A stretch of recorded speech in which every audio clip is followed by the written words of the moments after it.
This summit, we have been focused on unlocking the potential of every generation. Now, we are going to have a panel that is a difficult one, a tough topic, but incredibly important when we think about protecting our youth. This panel is really all about the duty to protect all children from the devastating and pervasive growth of child exploitation. In 2022 alone, over 87 million images and videos of child sexual abuse were reported to the cyber tip line. With us today, we have an incredible panel, so I don't want to waste a moment. I want to bring our panelists up to the stage here. If you could help me in joining our panelists, come on out and we will introduce you all. We have our panelists coming to join us now. Let's give them a round of applause.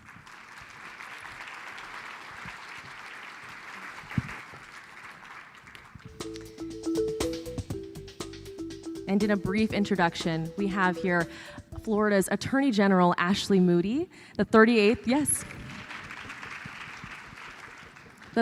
Attorney General for the state of Florida and chair of the statewide Council on Human Trafficking. We have Alatheia Bowling, owner of A&B Consulting and founder of Hope in the Digital Age.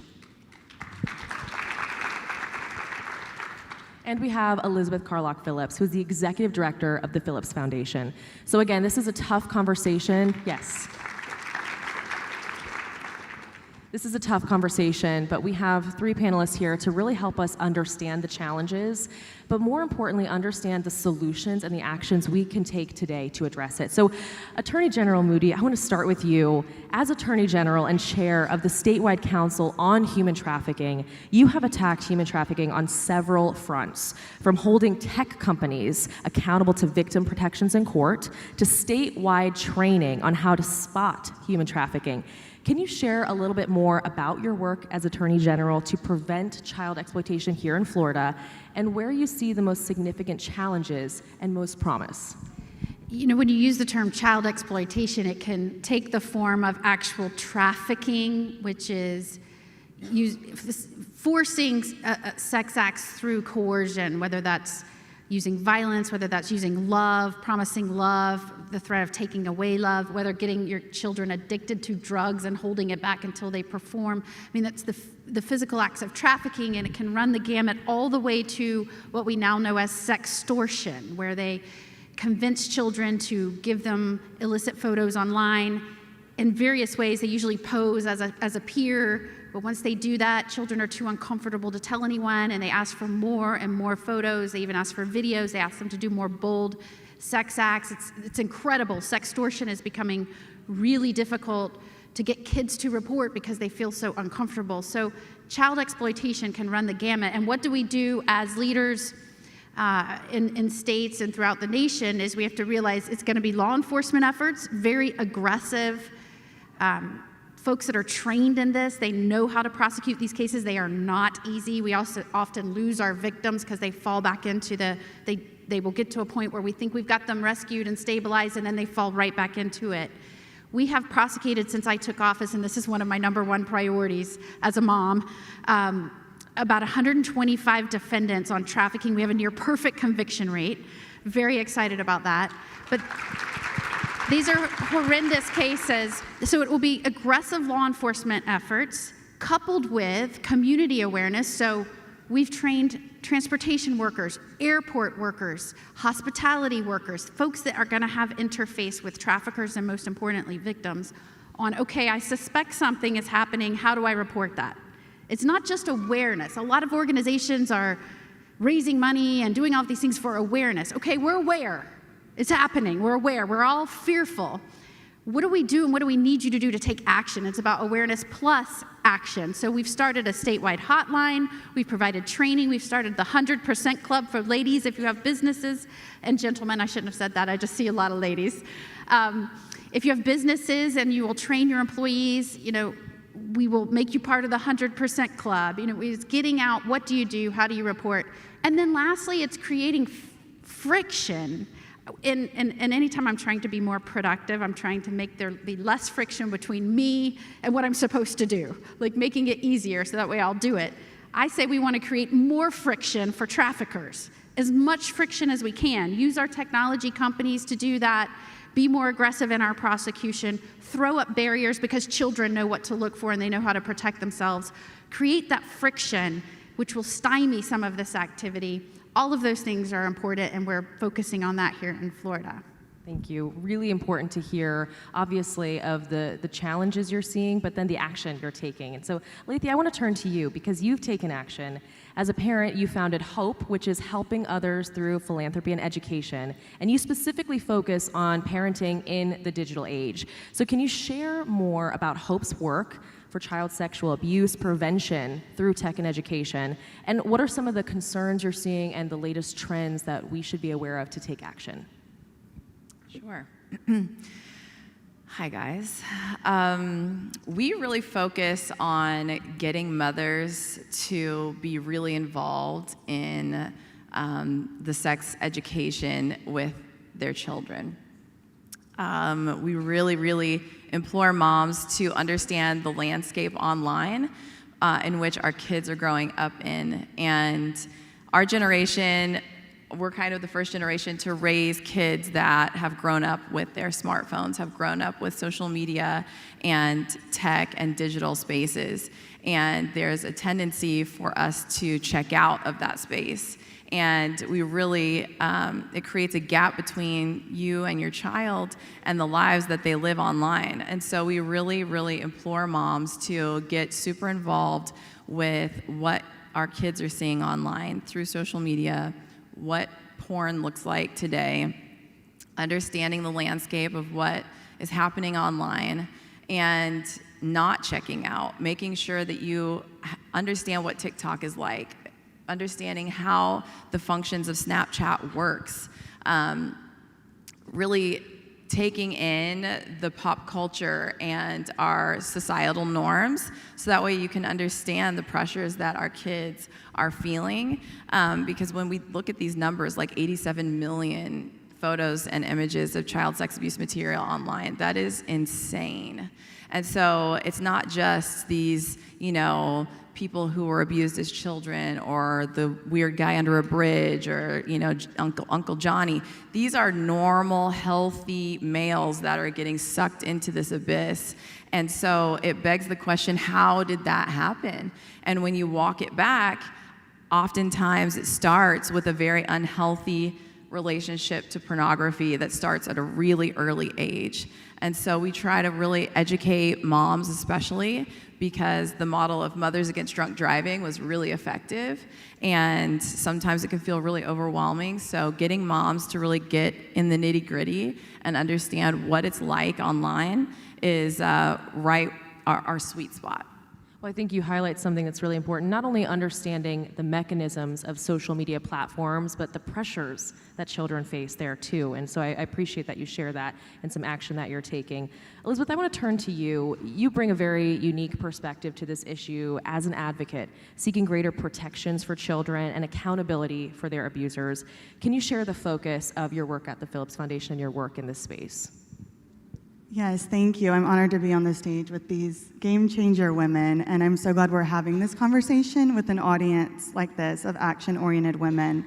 At the Phillips Foundation, we call ourselves a catalytic capital platform. So we are issue agnostic in what we seek to address, but rather look for opportunities that are underfunded, where there's a gap in the social impact space, where philanthropy maybe isn't a major player, and we dive in, we create proof of concept, and then seek public-private partnership around that issue. Philanthropy can be very effective at seed funding an issue, piloting something, but philanthropy is not great at scaling. So figuring out how do you bring a proof of concept to tap larger public buckets, whether that's local government, state government, federal. On this issue, and anyone who practices philanthropy knows that there are issues you choose, and then there are issues that choose you. And in the case of child exploitation, this became very personal to me and my family when my brother was abused at Kanakuk camps, which is the largest camp in the world based out of Southwest Missouri. It's a Christian summer camp. His perpetrator was estimated to have between 2,000 and 5,000 victims alone. And he's in prison for 2 life terms plus 30 years. My brother, sadly, and this is very common with child sex abuse survivors, died by suicide in 2019, one of 15 suicides within that victim pool that we know of so far. And while I did not want to make this tragedy in my family part of my professional work, my team started looking around at resources. I'm a mother of 3. I wanted resources to prevent this for my kids. And there just was not a lot out there that was at scale, that was as viral as some of the things we see on TikTok. There's nothing about this as scaled as what we were drilled into in the 90s about stop, drop, and roll. I always say, how many times have we been in a fire? We all know to stop, drop, and roll.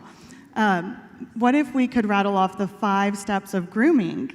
Because 1 in 4 girls are going to be abused sexually by their 18th birthday, and 1 in 6 males. And as parents, we just aren't equipped or aware of how these criminal rings operate and the institutional side of this.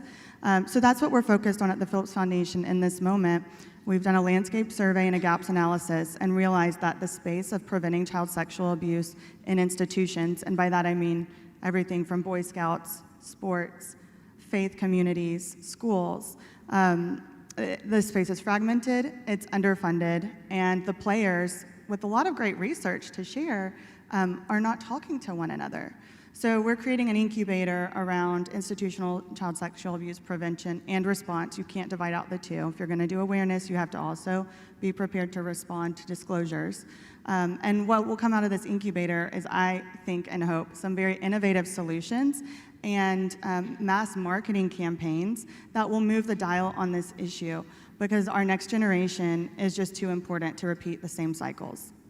So true, and I think you share such a personal story that found you in this space, but you're taking the aspects of prevention, of accountability, and something that we all are hoping to dig into today with some action. So, AG Moody, I want to turn back to you on this, because we've heard some themes about tech and being aware of the changing landscapes. This is not what of the internet of the 90s. These are highly sophisticated apps and social media platforms that often lead to very difficult, challenging, and pressure-filled situations for children. So, just last month, your office secured a 13-year prison sentence for a child sex offender, and this case, like many others, happened online. So you've raised concerns about how child predators are using high-tech tools to prey on minors. So can you talk to us a little bit about what your office is doing specifically to hold companies and individuals accountable that facilitate this type of activity? Well, let me just say thank you for sharing that. We were talking before we came out here. As a mother of a young child, when I decided to run to be the Attorney General, I knew that would be a challenge in terms of time and getting around the state. We're from California, Texas, and Florida, the 3 largest states up here today. You can imagine trying to get around Florida and still be there for baseball practice and baseball games and breakfast and homework and dinner and all of the above. And that is a challenge. And what I thought was going to be the biggest hindrance has been the biggest driver in this job. I mean, it keeps me up and engaged and working and up early because some of these issues hit me so hard. And sharing that was, you did not tell me that back there. That I was hearing that like you were for the first time. That is so moving that you turned that into action. Thank you. Because what we're dealing with now is, you heard here, an actual physical experience where someone went to a trusted place and a child was exploited and taken advantage of. Now, as parents, we're dealing with folks coming into our home and getting access to our children without we ever sending them to camp. They're in their bedrooms, and now they have access to them like they never had before. This case that you're talking about was a classic sextortion case. An adult had access to a child who was sitting in his bedroom playing games. He got to him through Discord and Roblox. How many of you have children that play on Roblox? I mean, these are adults that are getting access to our children and their parents don't even know. And what they do is oftentimes they will pose as a peer. They'll convince them to send pictures. They'll make their profile. They'll change it. Once they do, they've got them. The child feels uncomfortable. They will ask them to do more and more and more, send more and more, and that is what happened here. And they get through to them through these common apps and social media. And so what do? We prosecute bad guys and put them behind bars, and I make no excuses for that. There are some people that need to be locked up, and yes, we do need prisons. This nonsense about we need to abolish all prisons, that is nonsense. If you are a mother, you would say that all day long. But this is what we have to do. We have to make sure that our children are taught these things, that we are first aware. Be aware of the apps your children are on and whether adults can get to them. Talk to your children about they will try to do that. Tell your children that they will alter their profiles, and if they're not a real friend in person, they should not be a friend online. We have that rule at my house. If they're not a real friend in person, you can't have that friend online. Remind them that pictures that they send are forever. They trick our kids, they trick adults into thinking these things can be erased. People on Snapchat, they tell me all the time, it goes away in an hour. I'm like, People can take photos on that phone. There are also apps that will take what is in these apps that say they disappear, they record them. It goes away immediately. Tell the children not to change their birthday, because that sometimes gauges what these apps will let people communicate with them. They have to be strict in their birthdays. And most importantly, and I cannot say this enough, and kids are taking their lives every single day because these people are getting to them without their parents' knowledge in their own homes.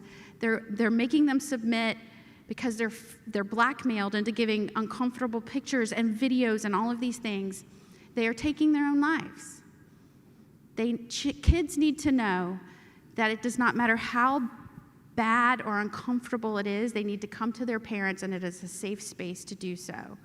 We are sponsoring or pushing a Hallway Heroes program so that kids feel more comfortable with their school resource officers, just in case they're embarrassed to tell their parents. Maybe they'll tell their school resource officer. We had a case where I awarded an officer down south. Somebody came to them. They didn't tell anybody else, but they told them there was a teacher taking advantage of kids. They shared that with them. We were able to prosecute that person, yank them out of the school system. But we've got to have that trust. And as much as people are trying to break down that trust between law enforcement and kids and community members and all of the above, that is an exact reason why we have to build that up, bridge that gap, strengthen that buttress between the men and women that wear a badge and our communities and our families. It's a great example. So thank you for doing this panel, and thank you for sharing that story. I think all of us knew this was bad, but it is a reminder of how it can just devastate not just one family, but a community that feels the ripple effects from that. And it's so true. And AG Moody, thank you for what you're doing in your office and also in this role to share what we all can do in this room right now with our family members, kids in our lives, our own children. We have just a few minutes, and I know that we can really dig into just a few more questions, lightning round, if I may. Elizabeth, I want to turn to you because we've heard about these safe spaces, our own homes that adults are able to access children. In your story, you talked about camps, church, religious affiliated camps. These are often remarkably unregulated. So can you talk to us very briefly just a little bit about what this reality is in this country and how this is leading to abuse? Yes, this is something that I am very passionate about as a mother, and now that you know some of my story, of course, because of that as well. As I started digging into how in the world did this happen at Kanakuk camps, which is an extreme example. I've spoken to over 200 victims with allegations against 60 unique perpetrators. That is hopefully a very extreme example. But 18 states in this country don't require criminal background checks on summer camp staff. And 10 states in this country do not require day camps to be licensed. And so what I want parents to know is that you need to be highly aware of the policies in the states where you're sending your kids to these programs. I just find it so interesting that as moms, we'll read the nutrition label on a macaroni and cheese box before we give it to our kids. But when it comes to camp, we say, bye, have fun with the strangers for a month, right home. And we don't ask questions. And so I think parents need to be armed with tools and opportunities to diligence, whether it's a camp, a scouting program, gymnastics. We don't want our kids to not have those extracurricular opportunities, but we need to be smarter as parents, and we need to be awake to the realities of the world and how smart these bad actors actually are. I was the board chair of an anti-trafficking organization during COVID, and we got dragged into a case where a teenage girl at a highly prominent girls' school in Dallas was being trafficked through Venmo. Venmo is the app that I use to pay our babysitters. And as a mom, I never would have thought Venmo is dangerous. But if your settings aren't private, someone can get on there and notice that you're a 13, 14-year-old girl, pretend to be your age, become your boyfriend online. And then that translates eventually, sadly, in a lot of cases, to real-world exploitation. So it's digital, but then it's also in these institutions where their incentives are to cover up, to silence you, and to make the story go away. So another thing on the policy agenda for us when it comes to institutional abuse is eradicating the use of NDAs against child crime victims. That has not been addressed in this country. Gretchen Carlson and her organization Lift Our Voices has just passed 2 pieces of legislation to eradicate NDAs in the workplace for sexual harassment victims. And I was, our foundation was a lead funder in that initiative. And Gretchen and I have stayed in close touch about expanding that to apply to also children. But as it stands today, if you're a child who's abused in an institution, you're going to have an insurance company incentivized to keep you quiet. The institution is incentivized to cover it up and keep you quiet. And we have to change those incentives and put kids first. My theory is if we put kids first, the rest of the priorities fall into place. And I think this room of women, you're well equipped to take action on these things, ask the questions, and get with your legislators and start talking about these issues. Follow Child US Advocacy, which maps out the statute of limitations in different states as well. Child USA is saying that is the most important piece of this, of changing the issue, is eliminating statute of limitations around these cases across the country. Every state's different. In Missouri, where my brother was abused, it was 26. And we know that the average age of disclosure is 52. For males, as you can imagine, it's much later. So telling a child sexual abuse victim that they're on the clock and they have to file civil litigation by 26, that's what leads to these suicides and these psychotic breaks and doesn't let the victim have enough time to heal before they're thrown into a re-traumatizing legal process. So that's one of our key focus areas as well, specifically in Missouri and Texas at the moment. And if that interests you at all, please reach out. Thank you, Elizabeth. And we have 30 seconds left, so Alatheia, I want to hear from you. If you could share just one last piece of advice of action that our community members, both here in the room and watching online, can take today to focus on this issue, both in prevention and awareness and action, what would you share? There's a quote that I love, and it says, to push back against the age as hard as the age pushes against you. And so I think that this issue in particular is a hard thing to learn about, to talk about, to discuss, even among women. It's sensitive, and I think that we need to remove that and make sure that we start talking like real talk, very candidly about issues like this amongst one another, and get that ball rolling and learn about what life is really like online for our kids, so that way we can protect them first at home, starting with our own kids. Thank you, and please join me in thanking these amazing women for the brave work that they're doing. Thank you all.